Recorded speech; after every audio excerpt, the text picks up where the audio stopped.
শুনে নিন। তাহলে এক নাম্বার কি বললাম? ওই নারী জাহান্নামী যে নারী স্বামীর সঙ্গে মেজাজ দিয়ে কথা বলে। দু নাম্বার ওই নারী জাহান্নামী যে নারী স্বামীর দুর্নাম বদনাম অন্যের কাছে করে বেড়ায়। তিন নাম্বার ওই নারী জাহান্নামী যে নারী স্বামীর পরিবারের সঙ্গে খারাপ আচরণ করে। চার নাম্বার ওই নারী জাহান্নামী যে নারী বিনা কারণে স্বামীর বিছানা ছেড়ে দিয়ে অন্য বিছানায় রাত কাটায়। পাঁচ নাম্বার ওই নারী জাহান্নামী যে নারী স্বামীর অনুপস্থিতিতে অন্য ব্যক্তির সঙ্গে পরকীয়ায় লিপ্ত হয়। ছ নাম্বারটা শুনে নিন।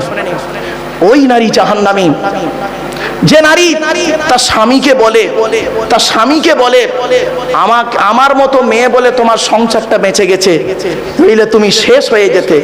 আমার মতো মেয়ে বলে তোমাকে বিয়ে করেছে, অন্য কেউ হলে করতো না। অনেক মেয়ে ছেলে আছে বলে আমার মতো মেয়ে ছিল বলে তোমার উদ্ধার হয়ে গেছে। আবার অনেকে বলে যে তোমার আগে আমাকে কত তোমার আগে আমাকে কত মাস্টার ডাক্তার ইঞ্জিনিয়ার প্রফেসর আমাকে বিয়ে করতে এসেছিল, আমার বাপ ভালো মানুষ বলে দেয়নি, তোমার গলায় দিয়ে দিয়েছে। আরে দেবে কি করে? তুই তো নকেলাস কম মাধ্যমিক পাস। কি বললাম বুঝতে পারেননি কথাটা? স্পিরিটে বলেছি তো, নকেলাস কম মাধ্যমিক পাস, তা তোকে বিয়ে দেবে? তার মানে ওয়ান পাস। একটা ডাক্তার তোর বিয়ে করবে? ডাক্তার বিয়ে করলে গ্র্যাজুয়েশন মেয়ে বিয়ে করবে, মাস্টার বিয়ে করলে গ্র্যাজুয়েশন মেয়ে বিয়ে করবে। তুই তো বেকার জিনিস, আমি ভালো বলেই তোকে বিয়ে করেছি। কথাটা শুনতে হয়তো খারাপ লাগলো না? এই অভ্যাসগুলো যদি আপনার মায়ের মধ্যে থাকে, মেয়ের মধ্যে থাকে, স্ত্রীর মধ্যে থাকে, আপনার বোনের মধ্যে যদি থাকে, মনে রাখবেন যতই আপনার বোন ভালো হোক নরকবাসিনী, আপনি গিয়ে পরিবর্তন করার চেষ্টা করুন। আমার রাসূলুল্লাহ এইভাবেই মানুষকে বলে দিতেন, আর মানুষ সাহাবীরা করতেন কি?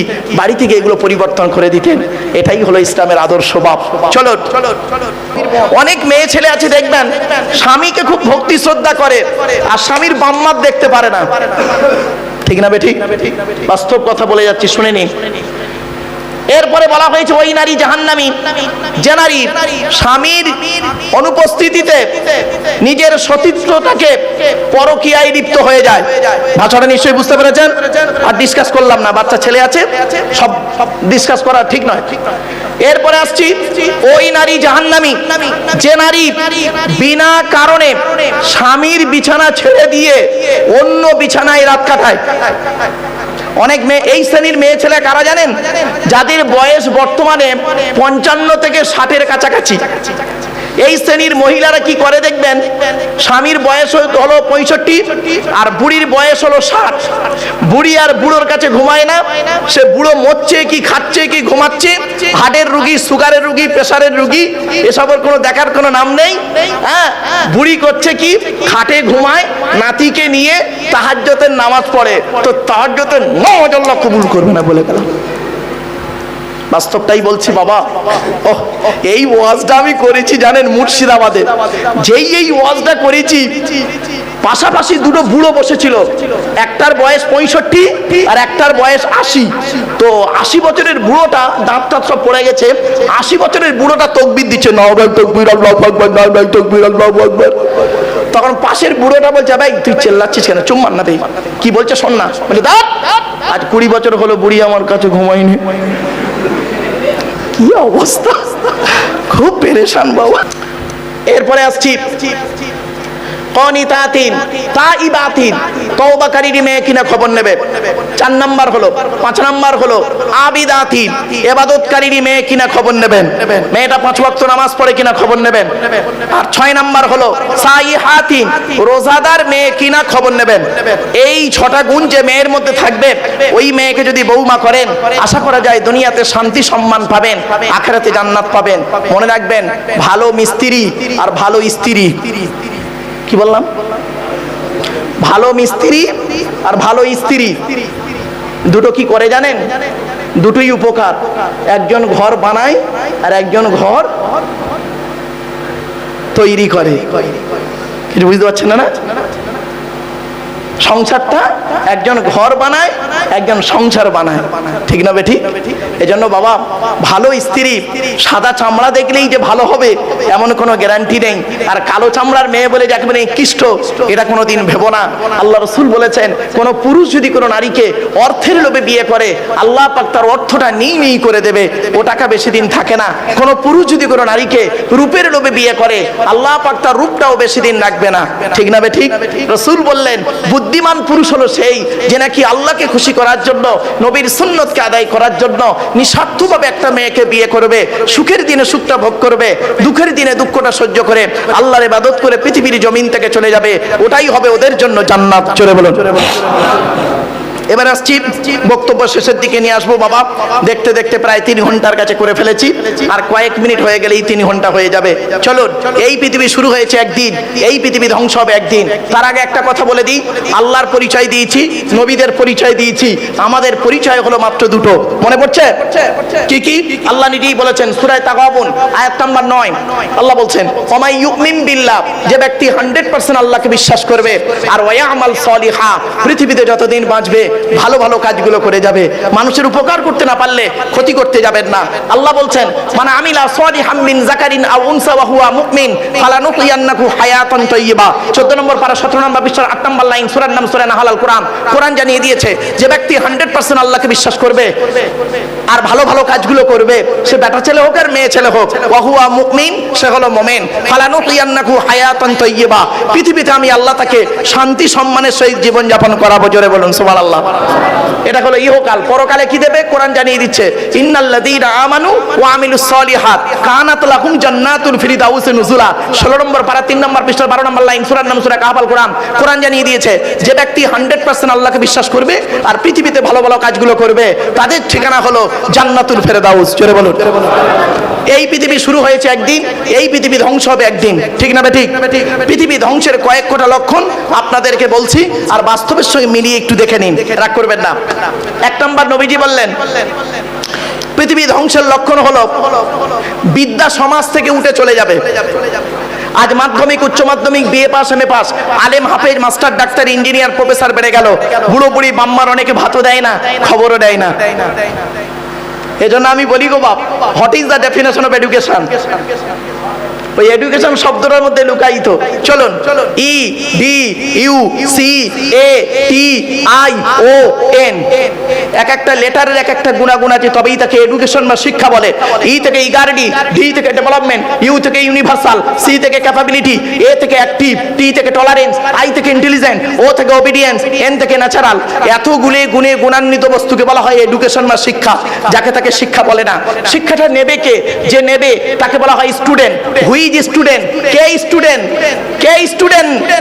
ওই 10টায় গেল, 4টেই এলো, আমতলা, জামতলা, বুড়ির বেলতলা, মাছতলা, ইকোপার, নিকোপার, চিড়িয়াখানা, ভিক্টোরিয়া, জাদুঘর, তারামণ্ডল, নদীর পার্কে বসে একটু প্রেম নিবেদন করলো, সারা বছর পড়লো না, পরীক্ষার খাতায় টুকলি বা চুরি করলো, আর স্যার ধরলো, ছুরি মারলো, ওরে কোনোদিন স্টুডেন্ট বলে না।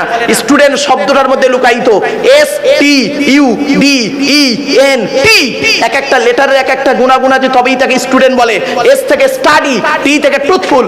স্টুডেন্ট হতে গেলে তাকে সত্যবাদী হতে হবে। এখনকার স্টুডেন্টরা বেশিরভাগ মিথ্যাবাদী।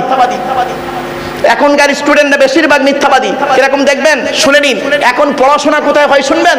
টয়লেটে। কোথায় বললাম? পেচ্ছাপখানা, পায়খানায়। এই মাধ্যমিকের সেন্টার আসছে, চিন্তা নেই বাবা, আমার স্কুলের সেন্টার পড়ে, মাধ্যমিকের সেন্টার আসছে, পেচ্ছাপখানায়, পায়খানায়, বাপরে বাপ, বইয়ের পৃষ্ঠা ছাড়া টুকলি, মাইক্রো জেরক্স সব ফেলে রেখে চলে এসছে।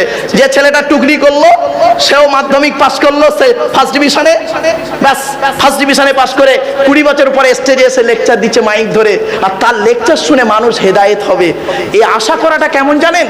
শুনে নিন, কাঁঠালের আমসত্ত্বের মতো।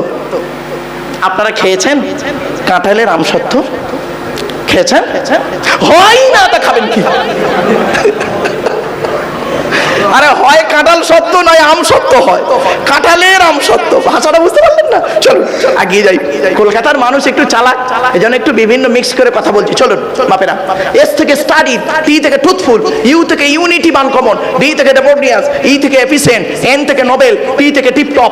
এতগুলি গুণে গুণান্বিত ব্যক্তিকে বলা হয় স্টুডেন্ট। যাকে তাকে স্টুডেন্ট বলে না। শিক্ষাটা দেবে কে? যিনি দেবেন তাকে বলা হয় teacher. Who is teacher? K teacher? ওই 10টায় গেল, 4টেই এলো, আর মাসের 1 তারিখে মাইনে তুললো এটিএম থেকে, ওকে কোনোদিন টিচার বলে না। টি ই এ সি এইচ ই আর, টি থেকে ট্রেনার, প্রশিক্ষণ প্রাপ্ত হতে হবে তবেই তুমি টিচার। ই থেকে ইগারলি, আগ্রহী হতে হবে তবেই তুমি টিচার। এ থেকে এবিলিটি, দক্ষতা থাকতে হবে তবেই তুমি teacher. Most important letter C, C থেকে ক্যারেক্টার, চরিত্র ঠিক থাকতে হবে তবেই তুমি টিচার। আজ থেকে 30 বছর আগে এই বয়োজ্যেষ্ঠ লোকেদের জিজ্ঞাসা করুন, আমরা আমাদের স্যারেদের দেখলে সাইকেল থেকে নেমে যেতাম, ঠিক না বেঠিক? স্যারেদের সামনে ঘড়ি পড়তাম না, ঠিক না? স্যার আসছে, কি হিন্দু কি মুসলিম দেখতাম না, স্যারের সামনে সাইকেলে করে যাব, সঙ্গে সঙ্গে সাইকেল থেকে নেমে যেতাম। আর এখন কি হয়েছে শুনবেন? টিচার ছাত্রের সম্পর্ক সব জায়গায় নাই, বেশ কিছু জায়গায় বন্ধু বিড়ি চেয়ে খায়, খৈনি মলে দেয়, ঠিক না বেঠিক? একটা সিগারেট দুজনে খাচ্ছে, স্যার আর স্টুডেন্ট। রাগ করবেন না, ভুল বললাম না বুঝি কথাটা? আজ থেকে 30 বছর আগে টিচার আর ছাত্রীর সম্পর্ক কি ছিল? পিতার কন্যার ন্যায়। মেয়েটি শিক্ষককে বাপের মতো ভক্তি করত, শ্রদ্ধা করত, আর শিক্ষক ছাত্রীটিকে নিজের কন্যা বলে মনে করত। এখন কি হয়েছে শুনবেন? সব জায়গায় নয়, বেশ কিছু জায়গায় টিচার ছাত্রীর সম্পর্ক স্বামী স্ত্রী। প্রাইভেট পড়াতে দিয়েছে, ইংরাজি করাতে দিয়েছে, ম্যাথ করাতে দিয়েছে, উনি বিয়েটাও পড়িয়ে নিয়ে বসে আছে। এই জন্যই বলেছিলাম, নবীজি বলেছেন 2 ঠোঁটের মাঝখানে, তারপর 2 রানের বীজখানে। এবার খেয়াল করছে? চলুন এবার আসছি, এই অসুবিধা হচ্ছে না আপনাদের? শেষ করতে বলছি, ও এই তো 12টা বেজে গেছে, আমারও 12টা বেজে গেছে এদিকে। চলেন এবার আসছি, এইচ থেকে অনেস্টি, সততা থাকতে হবে তবেই তুমি টিচার। তুমি হিন্দু বলে মুসলমানের খাতা দেখবে কড়া করে, তুমি মুসলমান বলে হিন্দুর খাতা দেখবে কড়া করে, এটা কোনোদিন আদর্শবান টিচারের পরিচয় নাই। মনে রাখবেন, এই পৃথিবীতে কয়েক শ্রেণীর মানুষ আছে, তাদের কোনো জাত হয় না, ওরা নিজেই একটা জাত। তার মধ্যে 1 নাম্বার হলো শিক্ষক। শিক্ষকের কোনো জাত হয় না, উনি নিজেই একটা জাত। শিক্ষকের কাছে পরিচয় কি? আমি শিক্ষক, তুমি শিক্ষার্থী। তুমি কালো না ফর্সা, নারী না পুরুষ, হিন্দু না মুসলিম, এতেকার সময় আমার নেই, আমার কাছে মেধার পরিচয়, ঠিক না বেঠিক? আর একটা বলছি, ডাক্তারের কোনো জাত হয় না, ডাক্তার নিজেই একটা জাত। ডাক্তারের কাছে একটাই পরিচয়, আমি হলাম ডাক্তার, তুমি হলো রুগী। তুমি রুগী, আমি ডাক্তার। তুমি নারী না পুরুষ, কালো না ফর্সা, লম্বা না বেটে, হিন্দু না মুসলিম, ধনী না গরিব, ও দেখার সময় আমার কাছে নেই। কিছু বুঝতে পারছেন বাবা? বড় আফসোস। এবার আসছি ই থেকে আর ডি। টিচার হতে গেলে আগে আগে আসতে হবে, last letter is R, R থেকে রেগুলারিটি, নিয়মিত ক্লাস করতে হবে। ট্রেনার, ইগারিটি, এবিলিটি, ক্যারেক্টার, অনেস্টি, আরডি, রেগুলারিটি, এতগুলো গুণ যার মধ্যে আছে, he is a really teacher.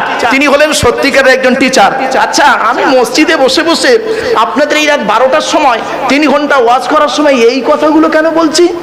চলুন কি সম্পর্ক আছে আজকের আলোচনার সঙ্গে শুনে নিন। আল্লাহর নবী বলেছেন, আমি বলি নাই, ইন্নামা বুইস্তু মুআল্লিমা, দুনিয়ার মানুষ মুহাম্মদকে আল্লাহ পৃথিবীর মানুষের টিচার করে পাঠিয়েছে।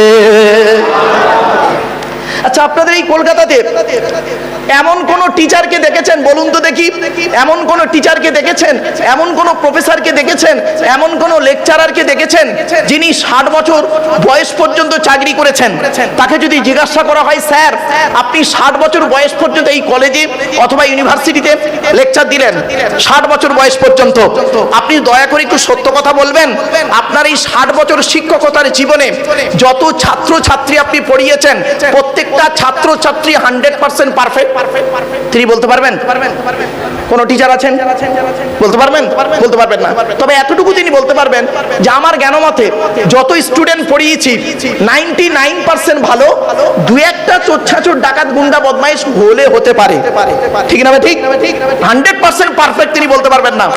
কিন্তু শুনবেন, শুনে নিন, এই পৃথিবীতে একজন টিচারের আগমন ঘটেছিল, এই পৃথিবীতে একজন প্রফেসরের আগমন ঘটেছিল, এই পৃথিবীতে একজন লেকচারারের আগমন ঘটেছিল, এই পৃথিবীতে একজন গাইডারের আগমন ঘটেছিল, যার জন্ম হয়েছিল 570 খ্রিস্টাব্দে 29 আগস্ট সোমবার, আর মৃত্যু হলো 632 খ্রিস্টাব্দে জুন মাসের 8 তারিখ সোমবার।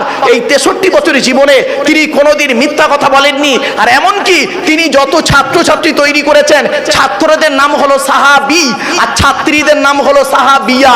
যত ছাত্রছাত্রী তৈরি করেছেন তিনি নিজেই সার্টিফিকেট দিচ্ছেন, আর সাহাবিকার নুজুম বিআইহিম ইক্তিদাইতুম ইহতিদাইতুম। ওরে দুনিয়ার মানুষ শোন, আমার যত ছাত্রছাত্রী সাহাবী সাহাবিয়ারা হয়েছে, আমি প্রত্যেককে আমি সার্টিফিকেট দিচ্ছি, প্রত্যেকটা হলো নক্ষত্রের ন্যায়। তোমরা যাকে অনুসরণ করে চলবে তার মাধ্যমে কিয়ামতের মাঠে জান্নাত পেয়ে যাবে।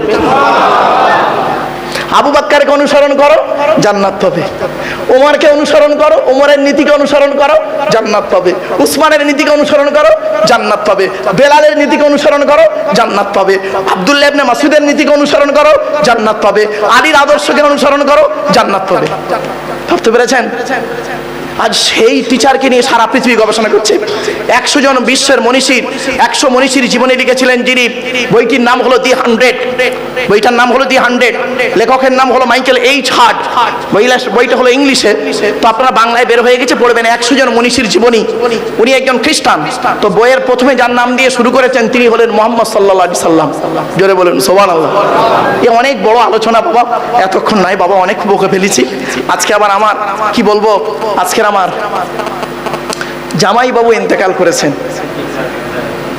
মানে গতকালকে আমি যাচ্ছিলাম মুর্শিদাবাদে জলসায়, তো রাত 9:30টার সময়, এই ভোর 3টের সময় আমি যখন ফিরছি মুর্শিদাবাদ থেকে জলসা করে ফিরছি, আমি ভেবেছিলাম যে আমার এখানে আজকে আমার স্কুলটা ছুটি ছিল, মানে স্পোর্টস হয়েছে বলে স্কুলটা ছুটি একদিন।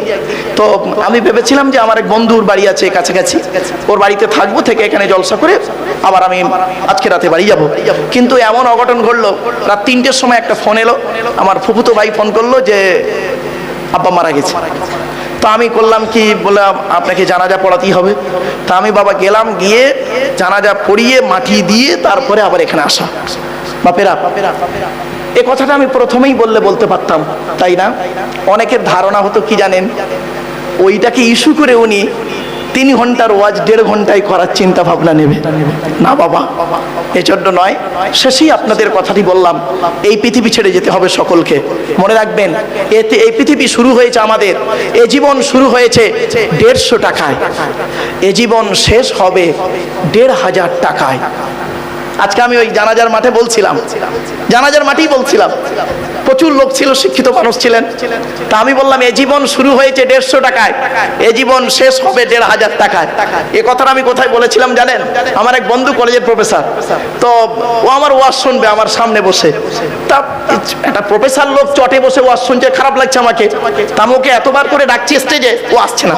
তো আমি প্রথমেই উঠে বলছি, বন্ধুরা এ জীবন শুরু হয়েছে 150 টাকায়, এ জীবন শেষ হবে 1500 টাকায়। যেই বলেছি না, ও তখন অতগুলো লোকের সামনে বলছে, ভাই এ কি হলো? আমি প্রফেসর, আপনি জানেন, আমার ওয়াইফ প্রফেসর, আমার বাপ প্রফেসর, আমার মা প্রফেসর, আমরা 4 জন বাড়িতে প্রফেসর। তো আমাদের 1 মাসে মাইনে আমরা পাই 5 লাখ টাকা কম বেশি। আর আপনি বললেন জীবন শুরু হয়েছে 150 টাকায়, এ কি করে হয়? অতগুলো লোকের সামনে বলেছিলাম, বন্ধু যেদিন মায়ের পেট থেকে এসেছিলে সেদিন সব থেকে দামি কাপড়টা কে কিনে দিয়েছিল? তা বলছে আমার বাপ। তা আমি বললাম কত দাম ছিল তার? বলছে কত হবে, একটা নবজাত শিশুর জন্য একটা দামি তোয়ালেই যথেষ্ট, ঠিক না ঠিক? তখন তার প্যান্ট শুট বুট চলে না, একটা তোয়ালেই যথেষ্ট। একটা সব থেকে দামি তোয়ালের দাম কত হবে? ছোট মতো তোয়ালে 1 থেকে 150 টাকা। বলছে 1 থেকে 150 টাকা। তো আমি বললাম কাপড়টা নিজে পরতে পেরেছিলে? বলছে না।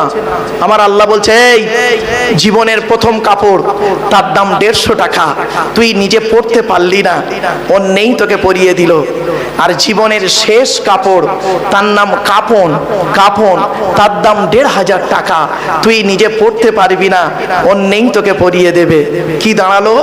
এ জীবন শুরু হলো 150 টাকায়, এ জীবন শেষ হলো 1500 টাকায়। আর বাকি যা চোখ কান নাক হাত পা মুখ ব্রেন দিয়ে গাড়ি বাড়ি বিল্ডিং জায়গা জমি করেছিস, ওইসব গীতার সারাংশ হয়ে গেছে। গীতার সারাংশ, গীতার সারাংশ কি জানেন? শ্রীমতী ভগবত গীতা তো আমি পড়েছি, শ্রীমতী ভগবত গীতার সারাংশটা শুনে নিন। যা হয়েছে তা ভালোই হয়েছে, যা হচ্ছে তা ভালোই হচ্ছে, যা হবে তা ভালোই হবে। কি হারিয়েছে তোমার কাঁদছো? কি হারিয়েছে কাঁদছো? ছেলে ভাত দেয় না কাঁদছো? স্বামী স্ত্রী ঝামেলা হয়েছে কাঁদছো? ব্যবসায় লস হয়ে গেছে কাঁদছো? যা নিয়েছো এই পৃথিবী থেকেই নিয়েছো, যা দিয়েছো এই পৃথিবীতেই দিয়েছো। যেটা আজকের তোমার আছে গতকাল সেটা অন্যের ছিল, আজ তোমার আছে। তুমি আজ মারা যাও, আগামী কাল সেটা অন্যের হয়ে যাবে। ঠিক না বেঠি? বন্ধু শুনে নিন, প্রিয় শ্রোতা মণ্ডলী, আজকের আমার এই বক্তব্যের লাস্ট কথাটি আমি বলে দিচ্ছি, শুনে রেখে দিন। মনে রাখবেন, মায়ের পেট থেকে আমরা যেদিন এসেছিলাম তখন প্রত্যেকেরই হিন্দু, মুসলিম, জৈন, ব্রাহ্মণ, খ্রিস্টান, কুলি, সাঁওতাল, বাগদি, দুলে সকলের একটাই নাম ছিল। কি জানেন? বেবি। কি বললাম? বেবি মানে শিশু। এই বাবা বেবি বলেছি বলে যুবক বাবার আর কিছু ভেবনি। সেদিন এরকম বলেছি, জীবনের প্রথম প্রত্যেকের একটাই নাম ছিল বেবি। একটা যুবক ছেলে, ওর প্রেমিকার নাম বেবি, সঙ্গে সঙ্গে ফোন করে বলছে, দেখো সোনা তোমার নাম হুজুর বলছে। নাও, শুনতে পেয়েছেন? চলুন, বেবি মানে শিশু। শিশু। আর ডাক্তার লেখে কি জানেন?